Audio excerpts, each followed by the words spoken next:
Thank you very much, What would you like me to call you in this interview? Speaker? No, Minister? You are so right, Mama. Okay, Mama. Mama. All right. I think my eldest son is what?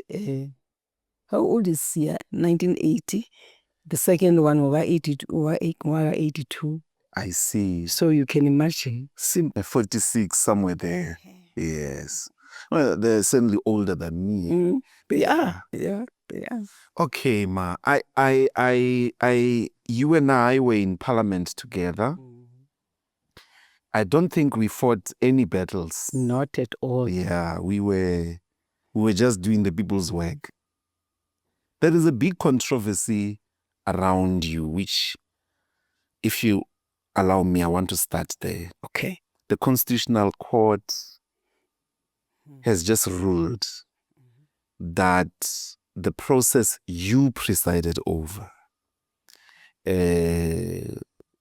has just been declared, let's say, unconstitutional. So specifically, the rule that was written about impeachment.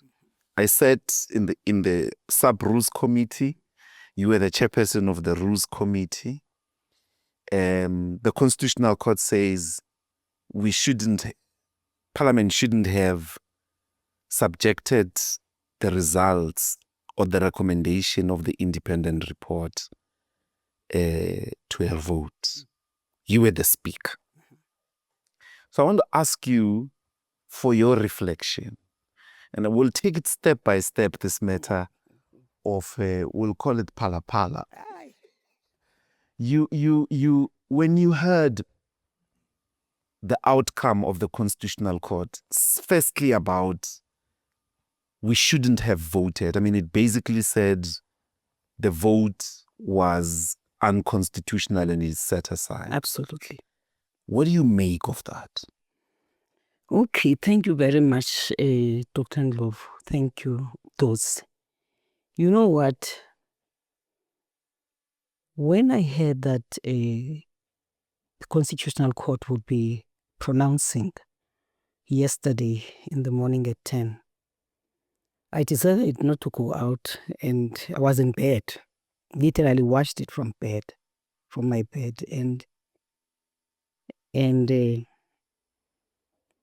I listened to every word, single word, which Justice Maya said.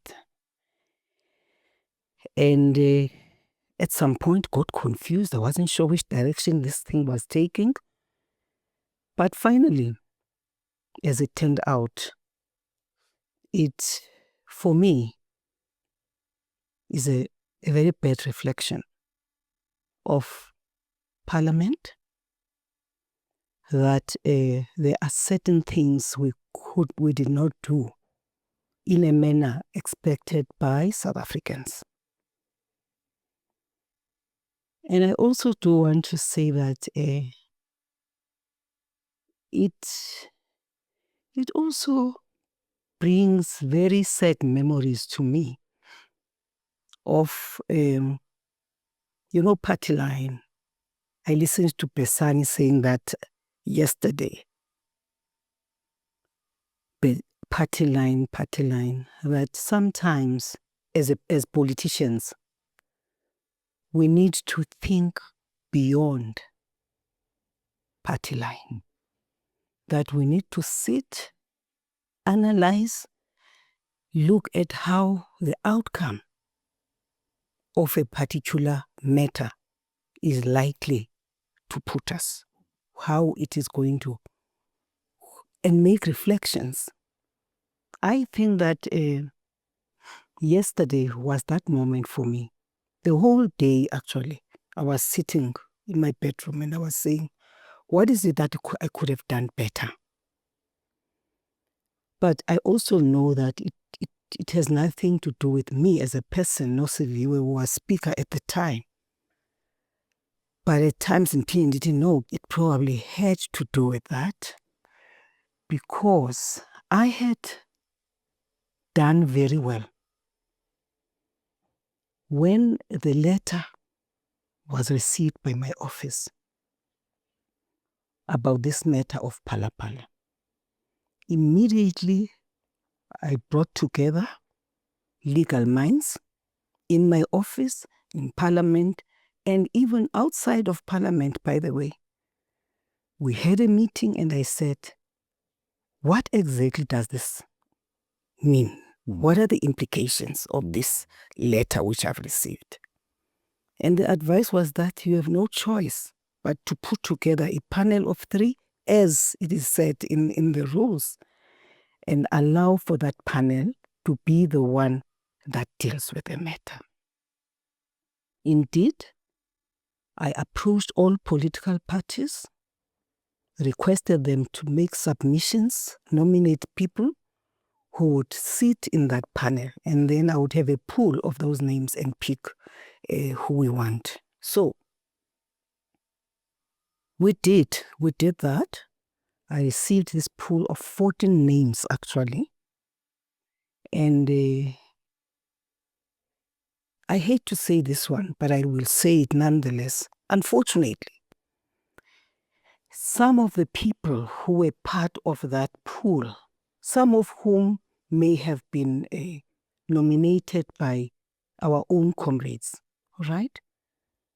All of them declined to be part of that panel. So I then looked at the rest of the list, and in the list for me, there was a former Chief Justice, Justice Nwabo. And I immediately said, well, it's a clear-cut matter. He will then become the chair of the panel. And then we put Judge Masipa, who was another judge, a lady. And then the third person was Professor, I think, or Dr. Khalad from the UCT, yes. I said, this is the third person, okay? Immediately, parties objected, opposition parties in particular objected to his name and said this is somebody who in a sense is a praise singer of the head of state. Without any doubt, I then consulted, removed the name of the man, and then we had to find a third person. But there was a third person on the list, and the third person was Advocate Sililo. So I put her name there. So we ended up with a good panel of 3 people who for me have a very positive track record, who have a sound legal background, and we put those 3 there. And of course they started doing the work. Now, one thing you need to understand, they do the work away from you. Even the liaising is done by the Secretary of the National Assembly on your behalf. So even as I was appointing them, wrote a letter of appointments, but all of those things were done via the Secretary of the National Assembly. So they went and did their work, and of course then the report came out. There was a media briefing where they handed over the report to me, after which I then wanted to know what are the contents of the report, what is the outcome. And I recall Justice Nwabo saying, Speaker, just look at the last page. And when I looked at the last page, it had 4 recommendations or findings. And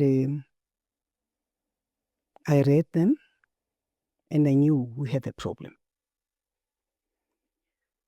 But immediately, as I was leaving that media briefing, I called the office of the president and I said, I would like to see the president. We went with Comrade Masondo, who was chair of the NCOP then, had a chat with him, and I said, here's your copy, look at the last page. I've not read the report in its fullness, but the last page, these are the findings. President looked at the findings and immediately said, thank you very much. I recall very well that as we were leaving the office, picked up his bag and followed us and was going to his car. At that point, he was going home. Now, beyond that, I didn't want to know what was happening behind closed doors, but what I knew was that I had done everything according to the rules. The next time, we went to a caucus, and people were informed what the outcome of the report is, that we're going to have a debate on the report and that we would have to vote. So the Secretary General, our Secretary General of the organization, my comrade Mbalula, then came to caucus and said, well, today is the day. It's D-Day. We are going to discuss the report and we are going to vote. But I want to say to the caucus of the ANC, none of you will vote for this report, in favor of this report. It's a report of the Speaker. That for me was a red flag immediately, because it can't be a report of the Speaker. It's the report and outcome of a process which is outlined by the rules of Parliament, a process. I was not even there, by the way, when you guys wrote that rule. I wasn't there because I was still a minister. Well, then it said, okay, fine. So he says that report belongs to the Speaker, so you will debate the report and you will reject the report. That for me was a red flag, to say you will reject. An ANC caucus should reject a report commissioned by a speaker of the ANC, as though the Speaker was never in touch with the movement about the processes of Parliament. Speaker was constantly in touch with the African National Congress. It's my organization. So I needed to consult it every step of the way. But of course, then we went to the House, checked and presided, and people rejected the report. I cannot say it was a reflection on me. I cannot. I think I would be silly to do that. But I was sad because I realized immediately what the possible consequences are going to be after the rejection of the report. Because parties were very clear, some of them, that they are going to the Constitutional Court. And of course, sitting there, I just said, now, what will the Constitutional Court, what ruling are they going to make on this matter? So over some time, as people were continued, because people continued debating the matter of Phala Phala, I've always been anxious about what the Constitutional Court, what ruling they will make. So when they said yesterday process was flawed and that it should go back to Parliament, I was pained by that, because now it's going back to Parliament and the environment is completely different. We are in a GNU. Not only are we in a GNU, we do not have a majority in Parliament. We do not necessarily engage with black parties in Parliament. I was sad because of that. Because I'm the kind of person who's never seen the ANC losing. We've always maintained that the ANC must keep its majority. Whatever the circumstances, whatever problems we may be having in the organization, but the ANC should always ensure that it protects its majority, not abuse its majority, but also the ANC must always maintain its integrity as an organization. If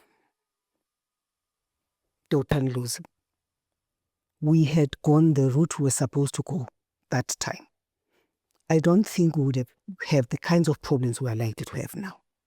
We still had a majority. I listened to Baleka, the former speaker, former deputy president, yesterday on TV. And she said, when she was asked about this, she says, look, the ANC should have allowed the process. And for all you care to know, in spite of the majority, despite the majority, the outcome would have been probably an outcome that favors the commander-in-chief, the president. Because that process was meant for him to ventilate, to take people through everything which happened. It was not a process which was meant to put him on trial, but a process which was meant to say, okay, please explain to this committee, how did it happen that we ended up with this situation? And I'm sure he would have expressed himself. My fear now is that there's no clear thinking. I think there's a lot of, I'm listening to comments, there's a lot of panic. And the panic will not take us anywhere. If anything, it's likely to reverse the gains we have made as an organization. And I'm saying we could have allowed that process to go through and put people we want in the committee like we do in all other committees, and show to everybody that we had nothing to fear, that we are a democratic country, we have a constitution, we are not constitutional rogues, that Parliament has its own rules in line with the Constitution of the Republic. We could have done that. And in doing so, I am certain, sitting here, whatever the outcome would have been, it's likely that the outcome would not cause the kind of panic this decision of the Constitutional Court is causing right now. I respect the law. We all do. I respect the ruling by the Constitutional Court. Last night I had to think through and go through the rules, look at the Constitution and said, but they are correct, right? So all of us are saying, let us accept the ruling of the Constitutional Court, but we could have avoided it. And I hope that as Parliament will be dealing with this matter now, that there won't be a stampede of pointing fingers at one another, but that people will think through things, that in fact even the organization, my organization, the ANC, I hope that the ANC will reflect even before the Speaker deals with the matter in Parliament on Monday. I'm assuming that the ANC will have a moment of reflection and decide what it is. Because you can't avoid this process now, right? And I would say, after that, I hope the ANC will take the best decision for the ANC and for the people of South Africa. I do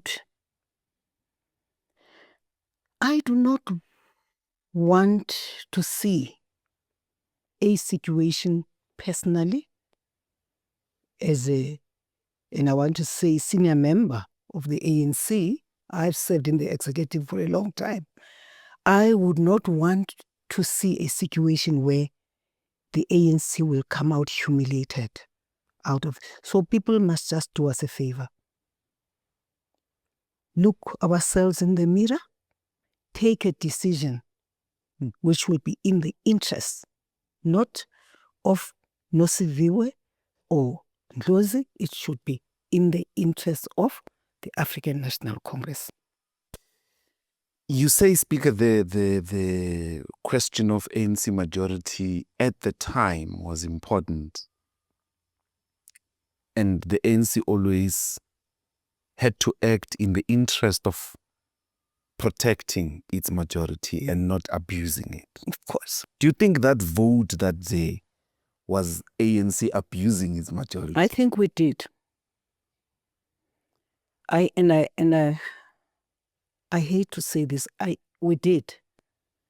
And I'm saying this with all sincerity and honesty, that it was not necessary to walk into a caucus and say, you will do what I want you to do. It was not necessary. We could have been more matured in the manner. Our democracy is maturing. That's what the Constitutional Court showed me yesterday.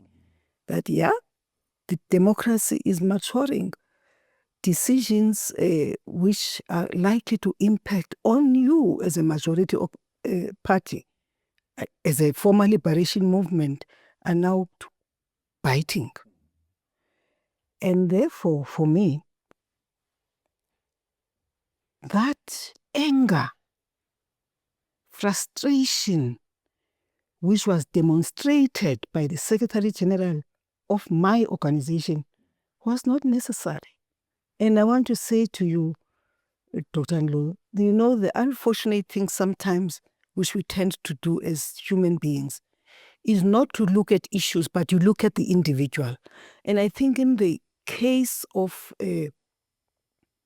Phala Phala and how Parliament dealt with it, and how at the end the organization dealt with it, had everything to do with a Mbalula who did not see me as a speaker, and by the way, a senior member of the organization at that, but who looked at me and saw this woman who had just been moved from cabinet into parliament as speaker to wait for the next election. And this woman who's full of vengeance, probably when people looked at what was happening, people thought that I was hitting back at the president because I had been removed from cabinet. But let me tell you something. That's not me.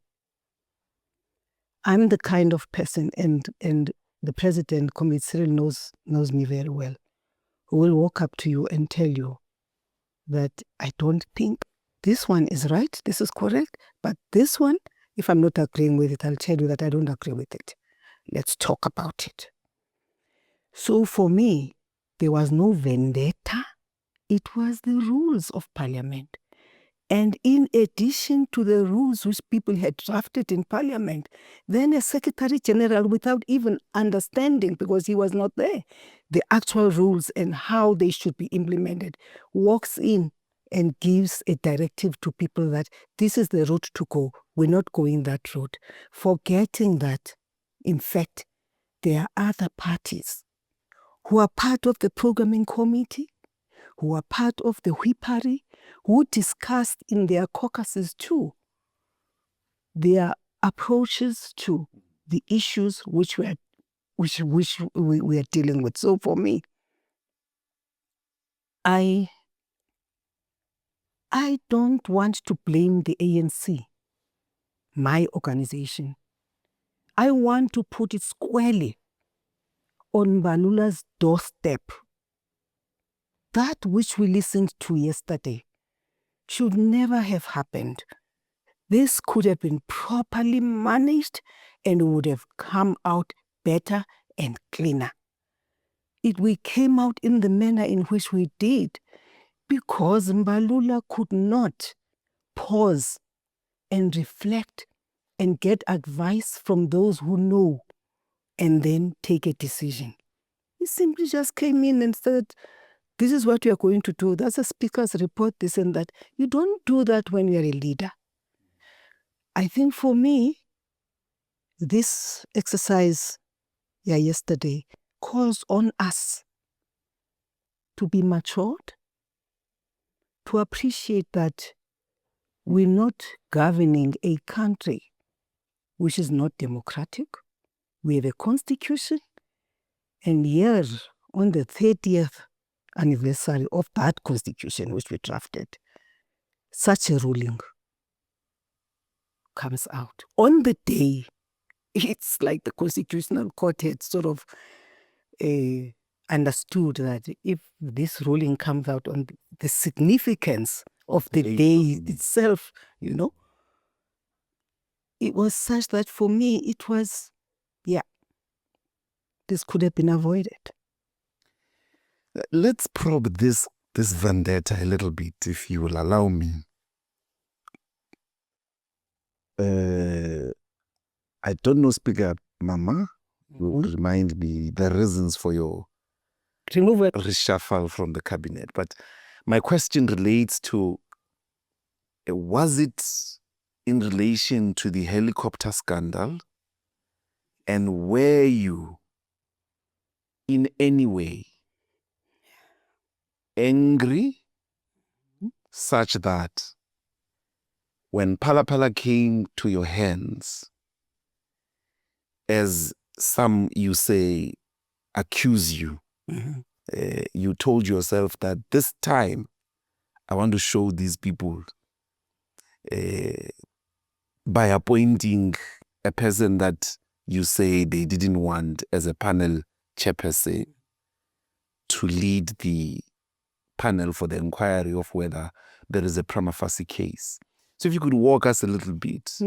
If I recall, you will correct me, was it the helicopter and Zimbabwe question? What happened there?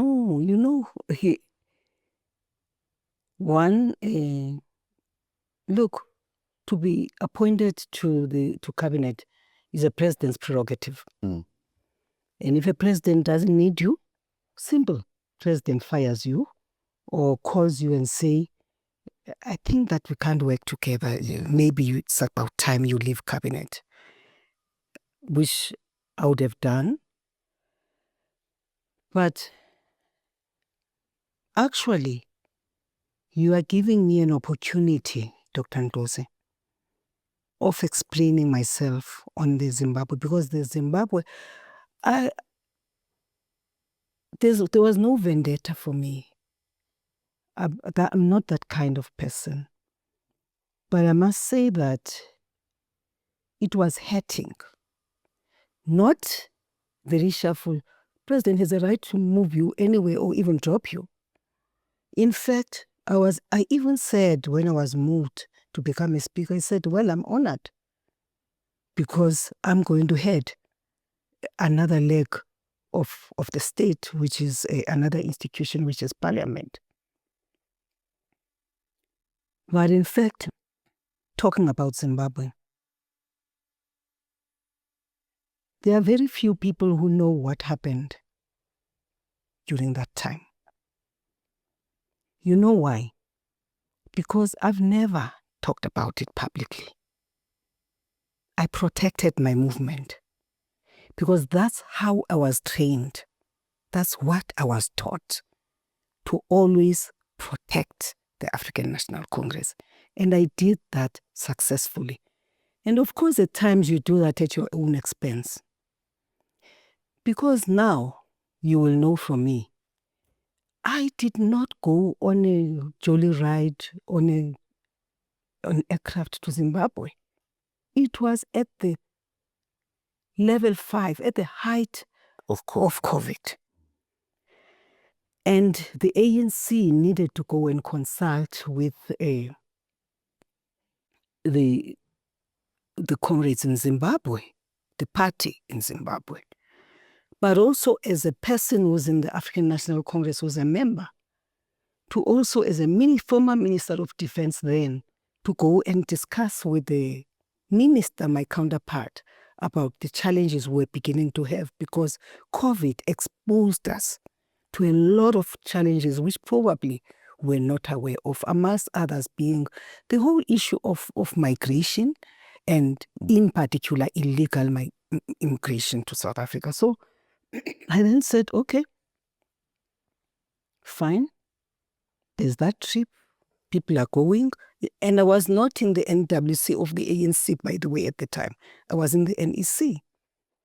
So President sends a person I respect very much, my own comrade, to come and talk to me about considering going to Zimbabwe and join the delegation which they had nominated to go and engage with the party in Zimbabwe. So at that point, I said, oh, okay, this is level 5. And not just level 5, by the way. I'm positive I have COVID at that time. Myself and Charles had COVID, okay? But I wasn't sick. So I then looked at the whole thing, and then they explained there had been envoys who had gone to Zimbabwe, and unfortunately the envoys at that point, they were then rejected. They were turned back to South Africa, and they could, without conveying the issues they had gone to discuss. The convoys of the president. Envoys of the president. Envoys of the president. Yes. So when this was explained to me, I said, oh, okay, let me think about it. Okay, fine. Now, I'm not a person who says no to the organization. So I said, okay, I'll go.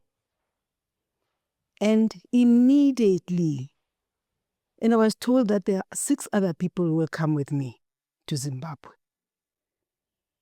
At the time, because it was level 5, there were no flights in the country. The only flights which were there were for emergencies.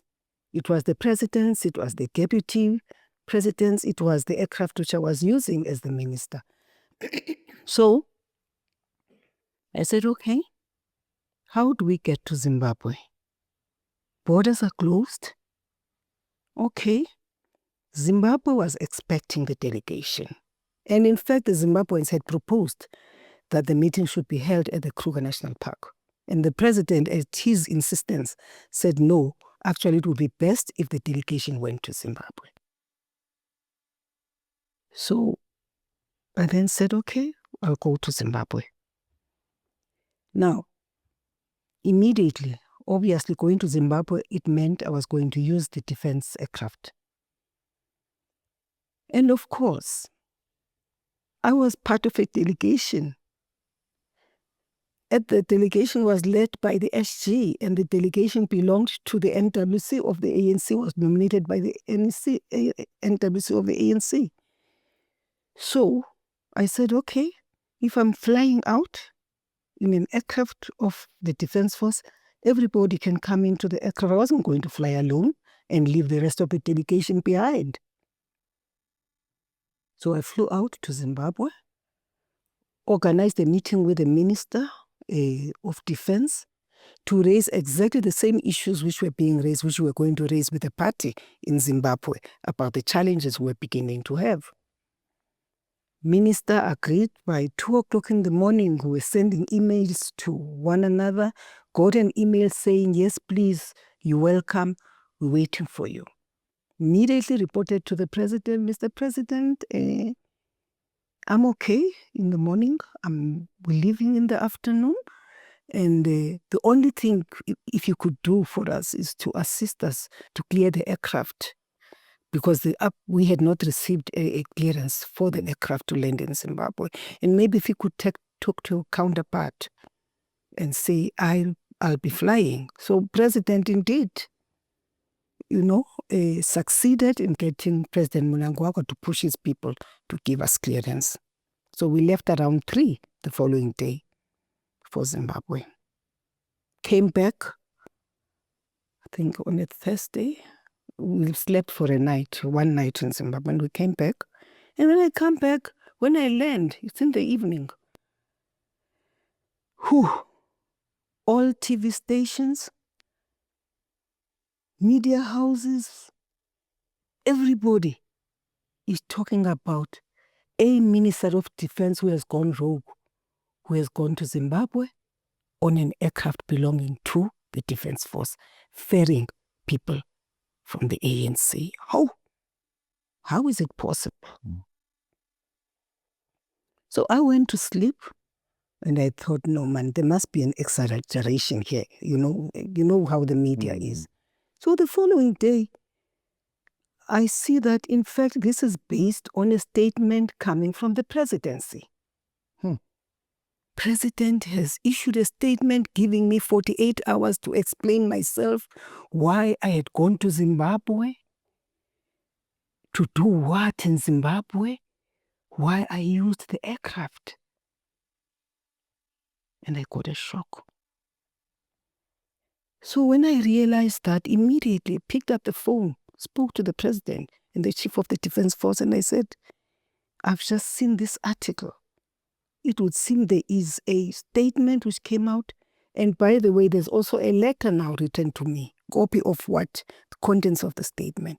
I'm being given 48 hours to answer and explain to the country why I went to Zimbabwe in an aircraft belonging to the SANDF. I said, Mr. President, I don't know if you're aware of the statement. And Mr. President said yes, he had issued a statement. I said, yeah, but I don't know if you remember the contents of your statement. And it says, yeah, what about Sisi? And I say, look at the statement. I have my copy on the other side. And let's go through the statement. So then he says, oh, okay. You mean this particular paragraph? Then he reads the paragraph. And I say, yes. I didn't go to Zimbabwe on a jolly ride. If anything, I was sick. And I also had a sick husband. In fact, there were 6 of us in the house who were positive. And I say, I don't understand how the presidency can issue a letter and a statement which is questioning where I was, why I went there, and so, because I had no reasons to want to go to Zimbabwe. So the president says, you know, Sisi, I understand, but sometimes advisors can be overzealous. What do you mean? The president says, I mean, this particular paragraph, it's not an instruction from you, but you've signed the letter. You've signed my letter. So whatever the contents of the statement, they have your signature. The media statement as well, which has gone out, it's gone out in your name. And I can't be the one to, and you know, for me, now, people around me are annoyed. The members of the generals I work with now, they are saying now, but what is this now? You know? My family this side, my children are annoyed, and because they also didn't want me to go. When I reported that, look, I'm leaving for Zimbabwe in the morning, they said, but really? You are positive? You are leaving for Zimbabwe? What is this? I mean, what is it? And I said, no, I have to go, right? So people are saying, but really, ma'am? Now for me, everything that comes from the ANC, to me, it's law. That's how I have always looked at issues.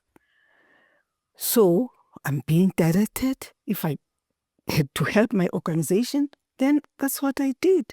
Little did I realize that it would have consequences for me.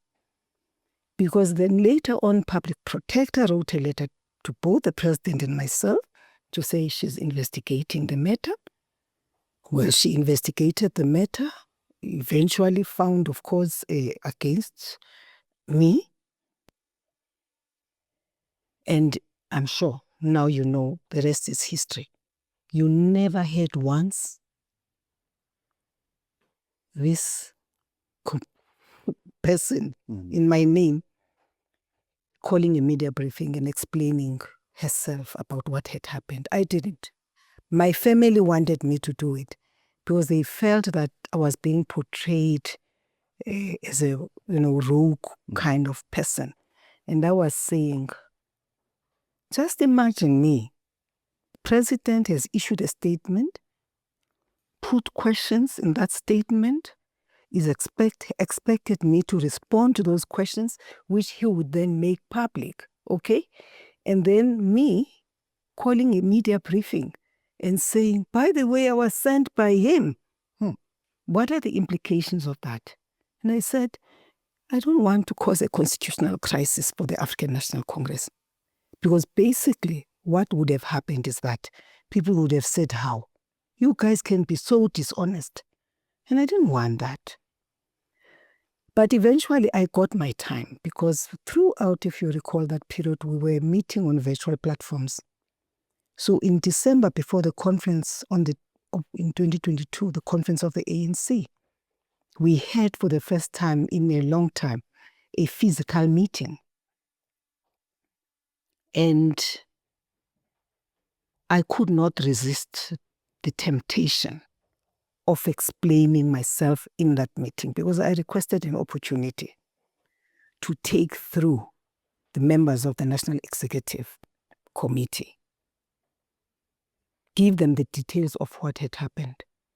And of course, at that point, I felt so betrayed.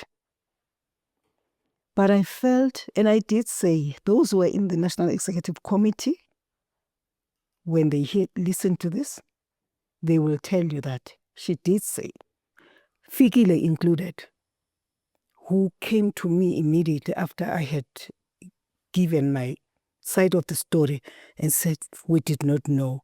And I was surprised that they did not know. Because amongst others, the letter which came from the presidency then said, make sure that the ANC pay for this, the expenses for this aircraft. And so ANC had to do some counting. It was Paul, treasurer at the same time, and say, okay, -1. So the one person, the cost per person to and from here to Zimbabwe, including the meals and so on, and the ANC, and I had to go to the ANC treasurer to say, could you please pay? Because here is a letter and it says I must make sure the ANC pays. Indeed, Comrade Paul, who was the treasurer at the time, paid the Defence Force because we had to ask the Defence Force to do some calculations. And I think they paid about 140,000, I don't remember. But the point I'm raising is this. None of that had to do with me. It had everything to do with the African National Congress. I recall the last words I said on that day at that meeting, the final meeting before conference. I looked at them as they were sitting there, the officials, and I said, Comrades, you've betrayed me. I felt so betrayed. I felt so used by my organization, knowing very well that I'm the kind of cadre who will not say no. I'll only say no when I believe indeed that it is wrong. But if it is the correct thing to do, I will do it if it is for the ANC. And that's what I did. So unfortunately, as I was moving to become the Speaker of Parliament, clearly I had that kind, already I had that blemish of having gone on a jolly ride to Zimbabwe with members of the ANC. I don't even want us to go into the issue, the other matter which became a public matter, where during the July riots, you'll recall that during the July riots, the police were out there, but at some point a decision had to be taken after consultation between the president and other political parties to release the Defence Force to go. And guess what? On day one of the deployment of the Defence Force, everything just came to a standstill. So I then went to KZN because that's where it was, together with the Minister of State Security, Ayanda Dlolo, at the time. And of course, things were bad. I mean, what we saw, we witnessed, it was bad. But I'm telling you, by the time we landed, the Defence Force was already on the ground. And of course, the riots stopped, and it's something which we need to acknowledge. And therefore, for me, unfortunately, when I said, unfortunately contradicting the president, this had to do with pockets of counter-revolution in the country. I meant it and I still mean it. Because once you say it's an insurrection, you are saying the people of South Africa are up in arms and the armed forces have joined them. They are up in arms against a democratic government led by the African National Congress. So I said, no, it's not true. It can't be. This is counter-revolution. It is isolated for now. It is here in KZN. And in KZN, it's not everybody. There are some pockets. So I then said, I believe it's pockets of counter-revolution rather than saying it's an insurrection. Because for me, an insurrection would have meant, one, investors were going to leave South Africa. And everything that we had been working hard for this country, people would have simply withdrawn because they would have said, well, it's a banana republic, they are fighting. Government is no more a government of the people. It is a government. They would have said it's not a people's government when we believe that it's a democratically elected government of the people of South Africa. And that's the only reason. So for me, we say it had nothing to do with questioning or undermining the authority. If anything, I believed that by putting that slight correction in our formulation, I was doing good for the African National Congress-led government. Well, people were all over. How can she contradict a head of state? But the head of state, mine president, Comrades Cyril, knew. We had talked about it and I said, you can't call it this. You can't call it this, not now. We can only say, particularly because even what was happening in KZN at the time, you could tell that there were people who were taking advantage of the poverty, of the socio-economic conditions of our people. Right?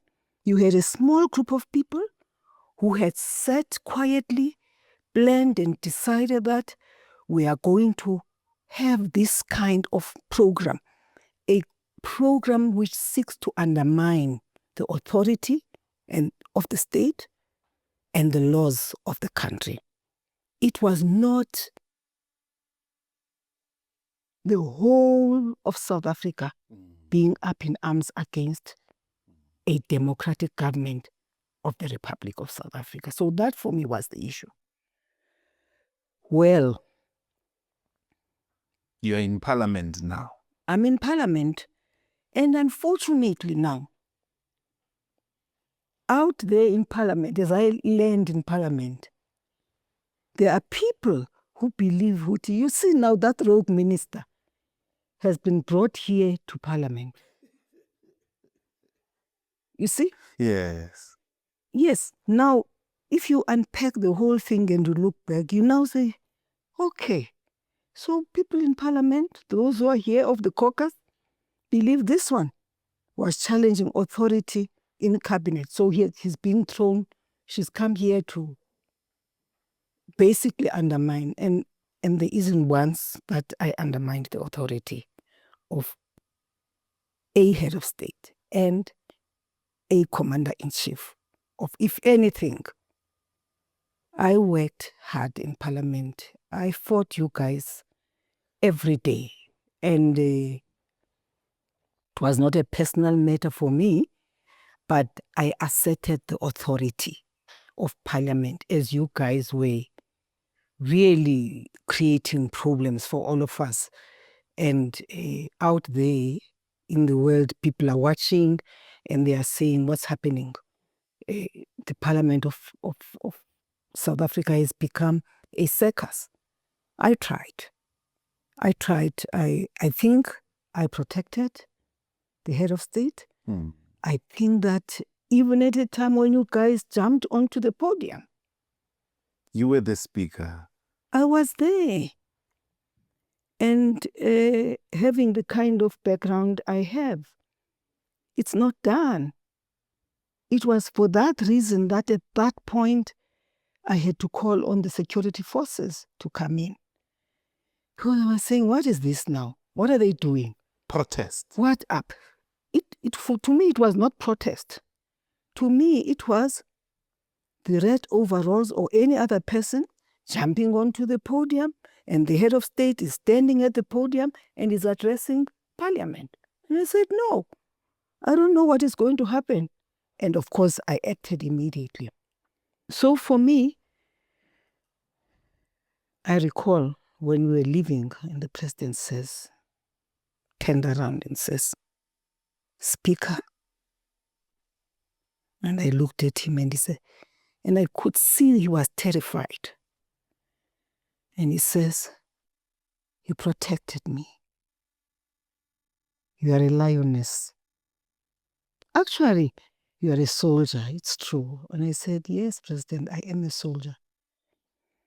And for me, it doesn't matter who was at the podium at that time. I wouldn't have allowed that. A protest. Inside Parliament, on the podium, I wouldn't have allowed it. So it's not about actually you. To me, it's about a commander-in-chief of the armed forces being undermined by people in Parliament.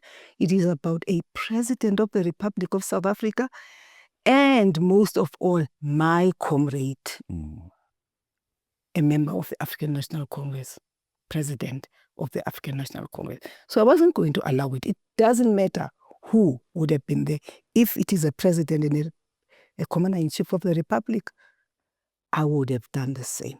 So, and I think, and I said this, I said, I believe anyone who would have been there at that time would have done exactly that. So, this issue of vengeance, which people insinuated when there was this Phala Phala panel of 3, it is actually not true.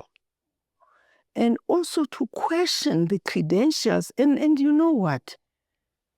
Unfortunately, you know, when you are a leader, it's important that you surround yourself with strong people. You surround yourself with thinkers. Surround yourself with people who are not afraid of you, who can say, no, Comrade Ndlozi, you are wrong. No, you can't do it this way. But if you surround yourself with people who, when you think you have some particular narrative in your mind, and then they say, yes, you are right, even if you are wrong, you end up in the kind of situation we find ourselves in. And for me, unfortunately, my views are known because I've confronted some of the people about it. Because I've said, you're misleading the organization, you're misleading the organization. Don't do this. Don't do it. Well, it's done now. Constitutional Court has ruled. I hang my head in shame because we could have done better. We had followed every step. We had done everything perfectly by the book. We had legal gurus around us. And then we missed just one step. One step because somebody decided in his mind that if I allow these people to go the route of the Constitution, they are going to mess us up. What we did not realize in the process was that we were actually, one, not aligning ourselves with the Constitution.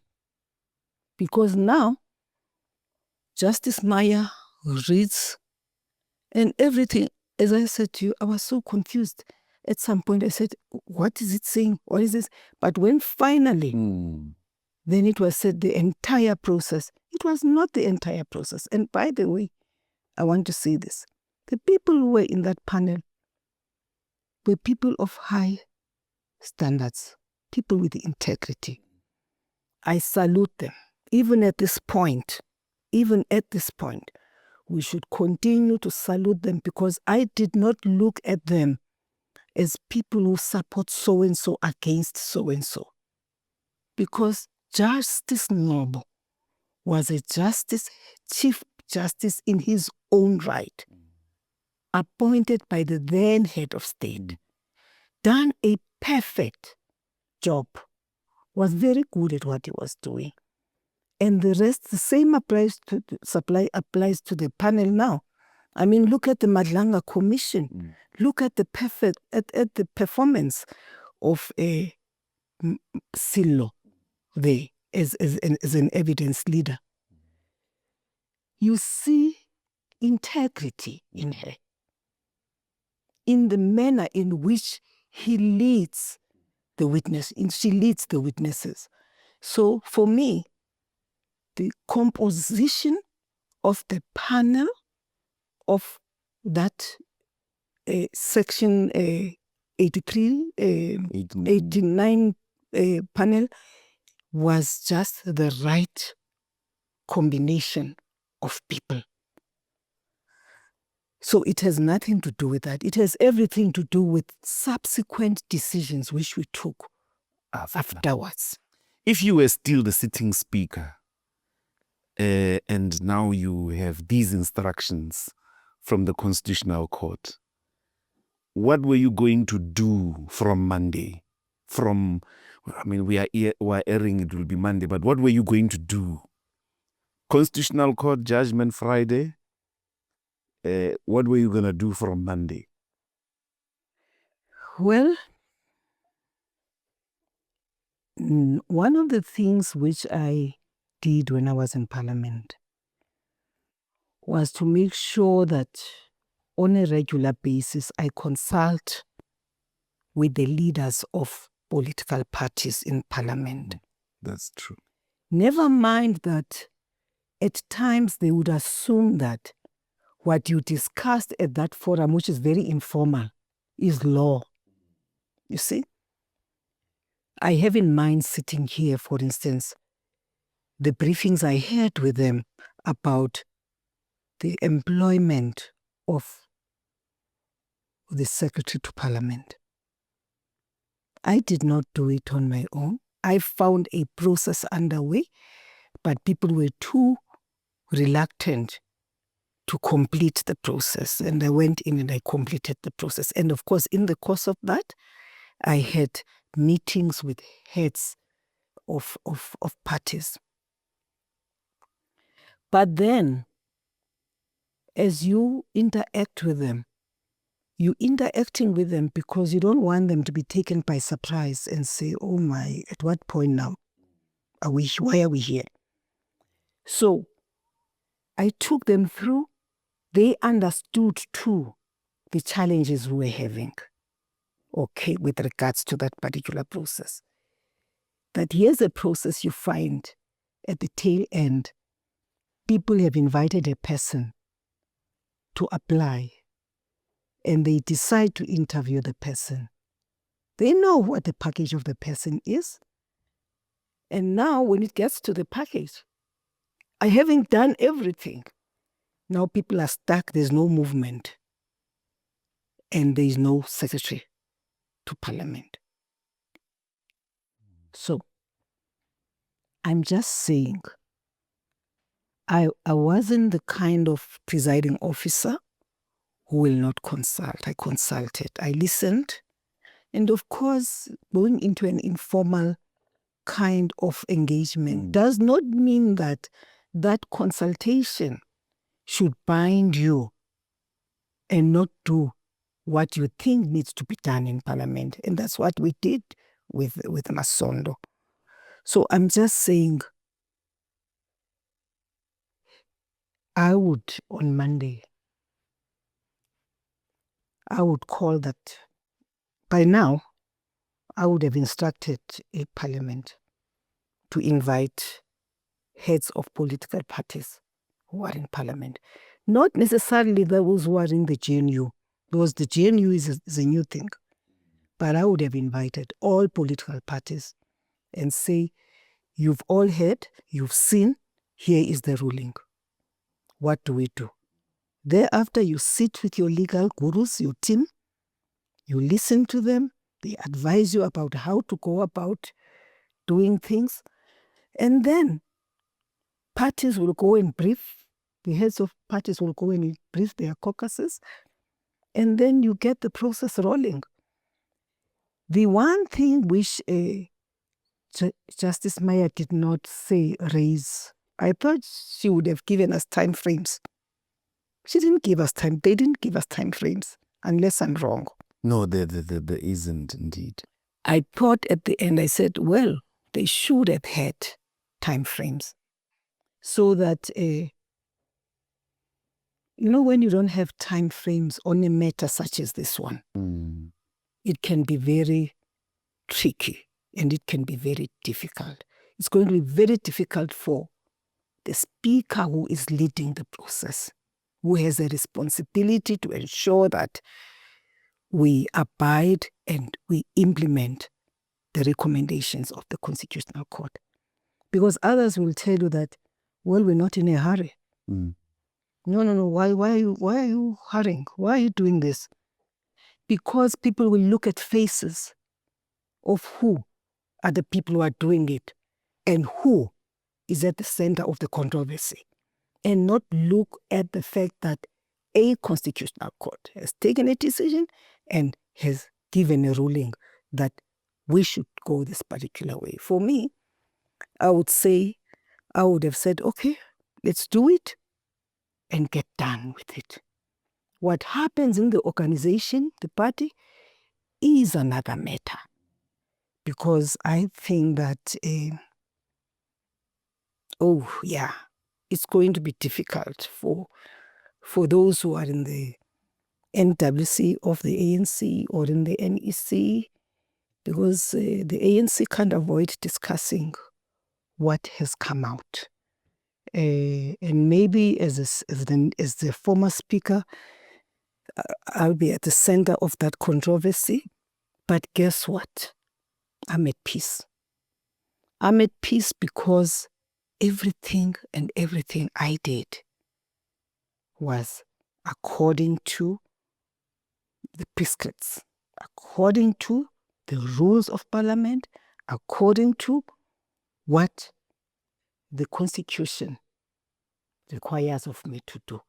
So people need to sit, and as they do that, they must start correcting. The Rules Committee caucuses should sit, go into the Rules Committee, put in place, correct that which has been identified by the Constitutional Court, and develop that rule which we have been directed to. Yeah. You are right, because you found the rule there. I found the rule there. Let me push towards the direction of the sitting president now. When you were explaining the Zimbabwe question, and something we are hearing for the first time, but you are saying the president is the one who had initiated and instructed the Zimbabwe Trip. Yep. It makes me think about Senzo Mkhunu. But Senzo Mkhunu keeps saying to us, no, the president was consulted on the PKTT's disbandment, and I kept him abreast all the time. Is it for you something that you think Senzo might actually be right based on this experience? Because President has already said he didn't say such a thing. President says he didn't know. Yeah, he wrote to the ad hoc committee. He says Senzo never briefed him about the PKTT. And Senzo says? Senzo says he did. Well, there it is. I don't know. I don't know, but my experience, personal experience, at least of this particular time when I had to go to Zimbabwe and find myself in a situation. By the way, you know that most 3 months' salary was docked. Yes, Yeah. yes. And Tito, I forever treasure Tito because he fought very hard that the deductions should not be affect my gross, but rather net. So a third of my salary was docked for 3 months. But I did not ask to go to Zimbabwe. I had no business of going to Zimbabwe. I was asked by my organization to go to Zimbabwe and do what I believed was right. It was correct at that point that we should consult as a country, as a party, with the authorities in Zimbabwe because of the problems we're encountering here in South Africa. But then, at the end of it all, you are on your own. But guess what? As I said earlier, I'm not a person I'm not vindictive as a person. I'm not. I'm not. This I know, and people who are close to me will tell you that, look, you'll fight with her today, tomorrow it's over. I'm not vindictive by nature, but also the training for me by the ANC itself, it teaches you that your comrade will never be your enemy. Don't look at human beings. Ndlovu. I used to say this to Julius.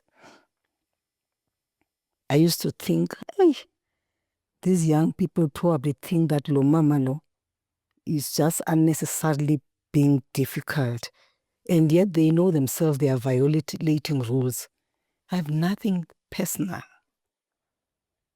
But if Julius is honest when you would interact with him, he would have told you that one time in the NEC, quite early, after the 2007 conference in Polokwane, this is 2008. Yes. Yes, he would have joined. After the 2008 Youth League conference. Yes. And one time, I mean, I had been watching this for some time and how he would rattle people in the NEC. And I said, hey, I think it's about time you realize that we are not all equals here. You have senior members, you have elder people. Just from Ubuntu, from a point of view of how we're brought up as human beings, there are things you can't do or say to people who are more senior than you. And I said, if you do that and appreciate that, even though you may think that you have powers, but understand that there are also those who are more senior than you in terms of age and in terms of the organization itself. Once you do that, you will not be wrong. You'll be okay. You'll be a better person. And I thought, well, he understood that he's leading now. It's okay. And maybe you too, if you should have remained there because there's many challenges. Remained where, speak? Well, you need, sometimes an organization stands for the right things. Yes. But how people do things and how they conduct themselves in the public, they then lose the support and interest of people. For instance, after my term with you guys, in 2024, Yes. you lost a few seats. And I think the manner in which you are behaving now, the way you are conducting yourselves and behaving in a session of parliament talks to the fact that, and I'm happy about it, that you have learned from your mistakes. Because people were saying, why are they doing this in parliament? Why are they? And after the 2024 elections, you lost a few seats. And I'm sure when you were doing your assessment, you too realized that, we lost a bit of support of a particular group of people, and it's probably because of our own conduct that we. And so I think it's a good one for you, and for me, it shows that our democracy is maturing every day. But do you think, Speaker, I mean, I don't want to enter into, I thought you were saying I must remain in the ANC. Most Julius didn't, but I see what you are saying now. You had this Zimbabwe problem, and then they took 3 months of your salary. Am I sensing a different order when it came to Senzo? Is this in where you are sitting?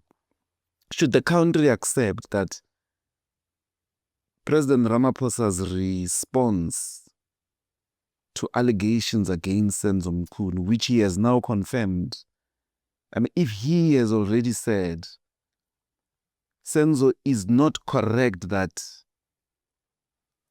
he consulted me about the disbandment of the PKTT, yet he has still kept him under suspension on full pay, full benefits. Next month, it will be a year. Is this in keeping with good executive practice on the part of a head of state? I mean, those are South Africa's texts. You know what? I think it wouldn't be, I would not want to deal with the individual of the president. No.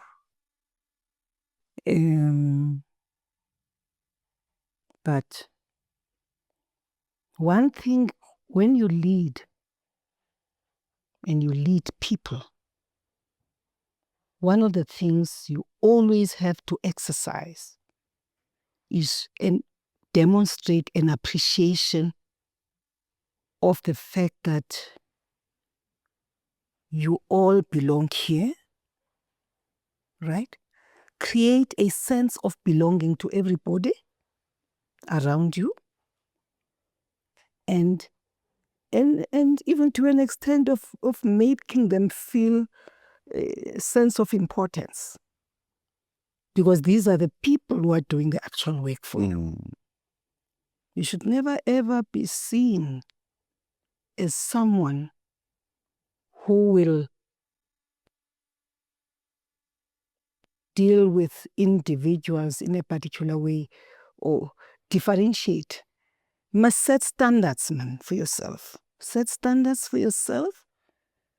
People should know you as someone who will not hesitate to act against Ndlozi because Ndlozi happens to be close to me. You treat people equally. If you're leading people, that's what you do. In the executive committee, when you look at them, you know that Nosiviwe is equal to Mkhunu, is equal to Mandashe, is equal to whoever. This is a collective I have, which I depend on to do the work on the ground. That's what you do.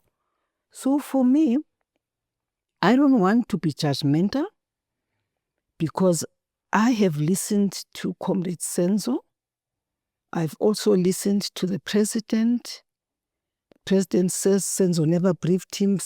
Comrade Senzo says, I kept him informed. So Sometimes I look back and say, are we dealing with Zimbabwe here or what? So I'm unable to judge Senzo.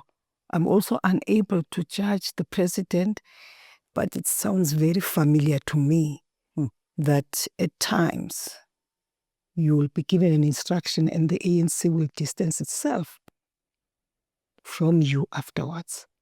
Because at the time when I was down, Comrade Lozi, and out during the Zimbabwe episode, there is not one official of the ANC who took ownership of the trip. If anything, others said, no, it's because delegation was led by the SG, so it's a faction. What have I to do with a faction? I didn't have, I was, I was not part of factions. I'm not part of factions. So that now people will distance themselves from their instruction because the delegation was led by a particular person. It has nothing to do with me. It had everything to do with the NWC. So I'm just saying, I don't know, but I'm sitting here and I'm watching, and then at times I say, it sounds familiar.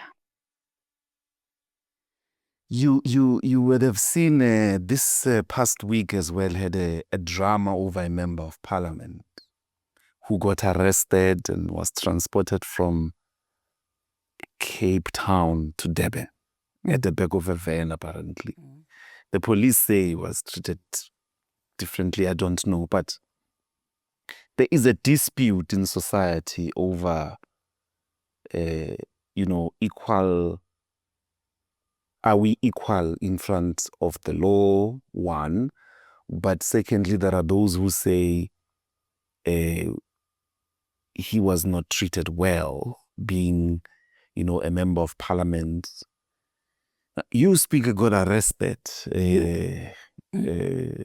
and you had been a chairperson of the security cluster for a very long time. So the people that raided your home, arrested you, and all of those things would have been people who know that you know the system. Of course. My question is, and the similarity here is that the gentleman was asked to present himself. You were also asked to present yourself. When you compare the situations, could we say that he was treated badly? I think he was treated badly, depending on how he responded to. See, in my case, for instance, I could tell that when the people came to raid my house, there's a man called Belushin who's with IDAC. I could tell throughout, from the day he actually searched my house, that Belushin was expecting some kind of resistance, and I did not give him that. You see? When I went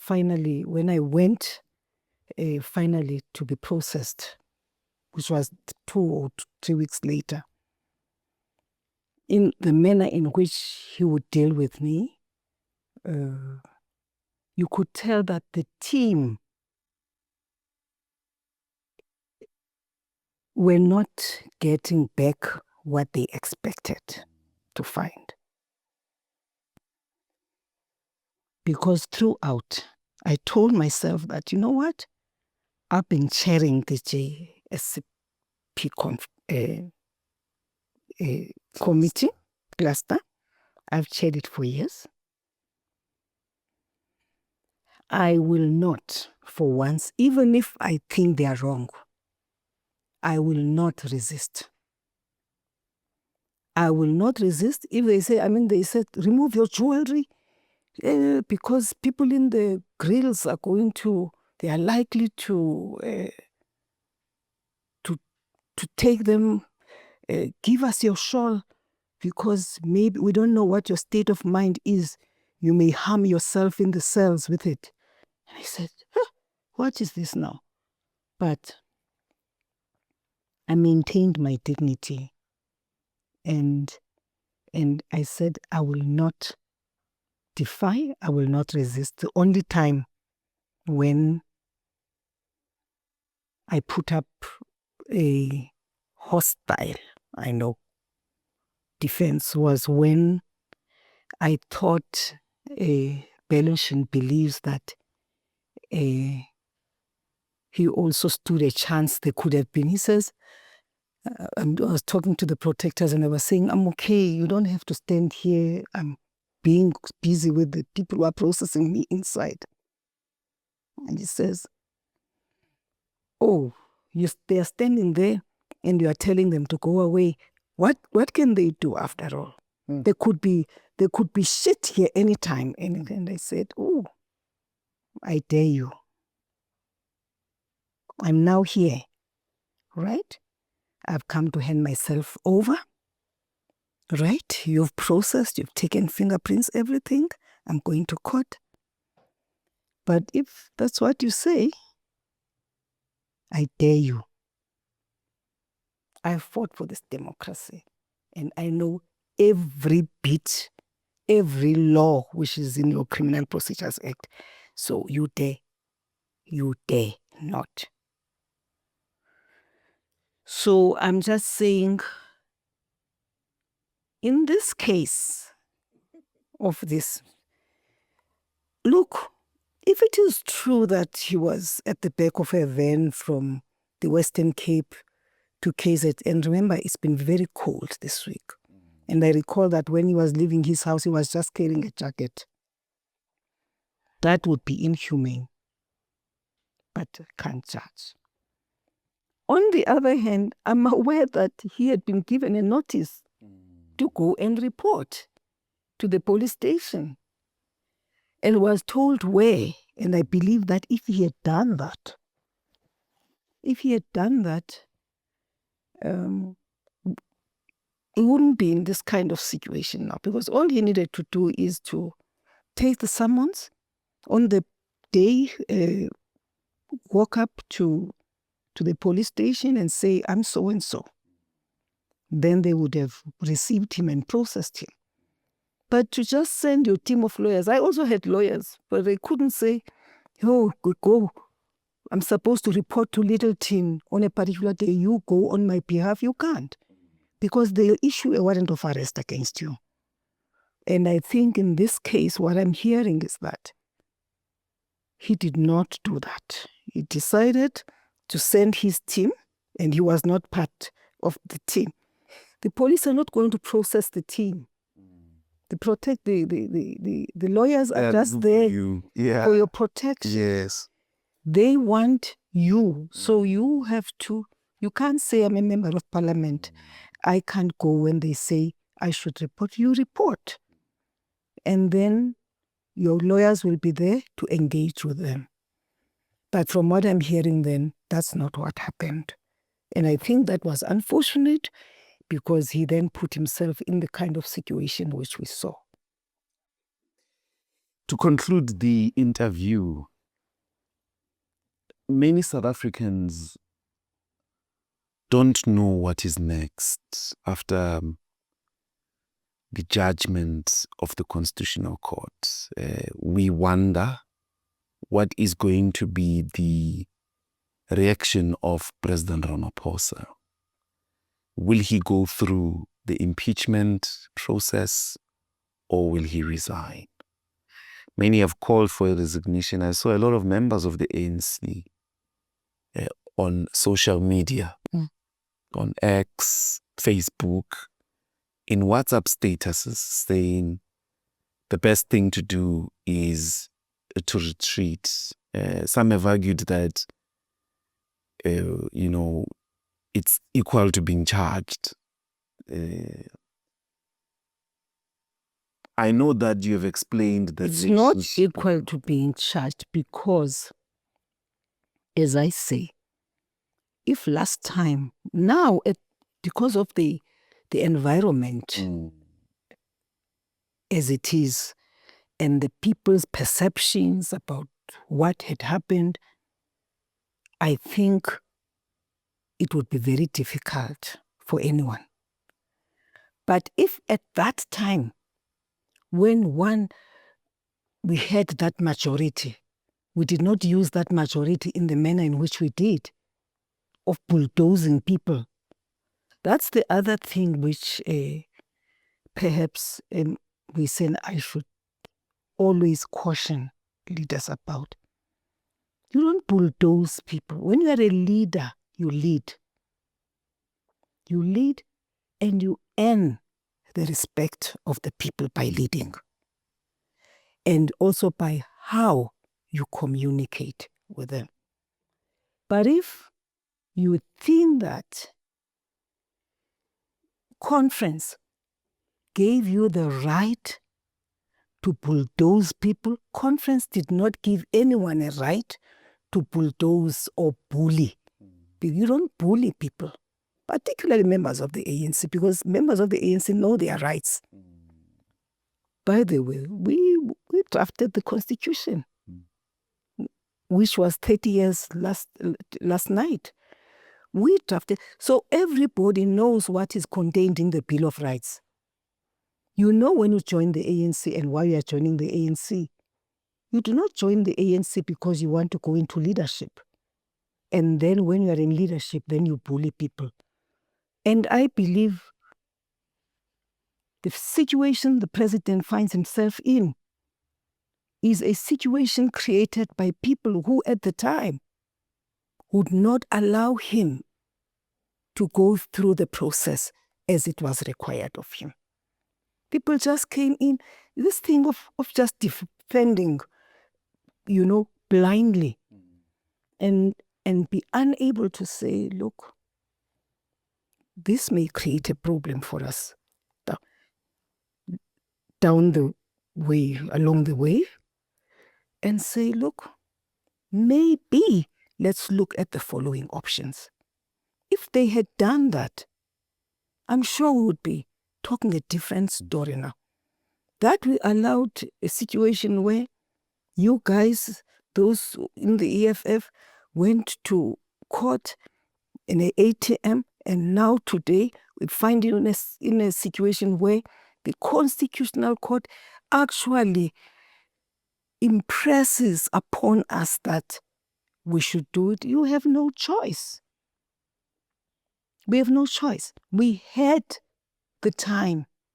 We had the opportunity to plan, which was given to us by our same law, the same constitution, and the same rules. We had the opportunity to unpack them and say, what would be the implications if we use our majority vote to do away with it, to nullify a process of a panel which consisted of 3 judges, 2 judges and the senior advocate. That's why we are here. And I'm saying even now, and I pray that comrades should not be reckless in the manner in which they deal with the matter. Comrades should not look at the face of the person who they are dealing with. By the way, Mbalula is very quick to talk in circumstances where people find themselves in a similar situation. He will scream all over the place about you, to a point of instructing people that even those who are close to you, if they are members of the ANC, they should not come to court because they'll be fired. You don't do that. A leader doesn't do that. You have your rules, and your rules are set for everybody. We're all equal. I pray that in dealing with the matter now, we will exercise a lot of responsibility, maturity, so that we do not put our head of state in a situation as the one he finds himself in. Somebody else will say, but the onus is on him. Well, now the onus is on him. At the time, he believed the people who were telling him not to do it, that they were correct. And I heard somebody on TV saying, Comrade, the president was ready to resign at that time. That's my impression too. At that time, you could tell that there was a lot of heat. And then we, ourselves, leadership, we convinced him to stay. And now, the ball is in his court. If I were in his situation, I wouldn't listen to anyone. I would simply sit with my family and explain to my family what I'm going through and what I'm likely to be confronted with. And we discuss and agree what the right, or even people, we all have mentors. We have mentors. You go to your mentor in the ANC. For instance, there are people I respect in the ANC.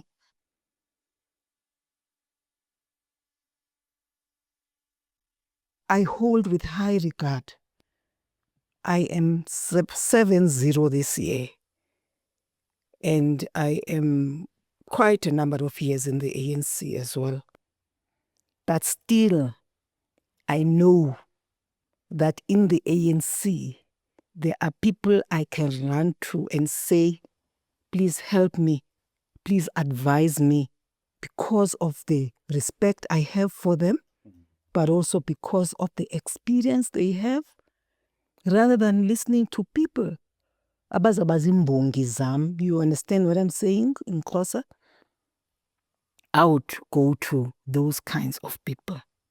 If in my case, I would not hesitate, for instance, to approach a person like Thenjiwe Mtinso, who is very senior to me in the ANC, who is slightly older than I am. I would not hesitate, even to listen to Charles, because sometimes we differ most of the time. And we don't flatter each other. If he's wrong, he's wrong. If I'm wrong, I'm wrong. And he tells me that you are wrong. And sometimes in Ghanizam, they've caught up with me and he'll say, you see, if you had listened to me that time, this wouldn't have happened. So I would go to my mentors. I would go to my mentors, people who are more senior, who have integrity, and say, I'm dealing with this. And perhaps even confide in them.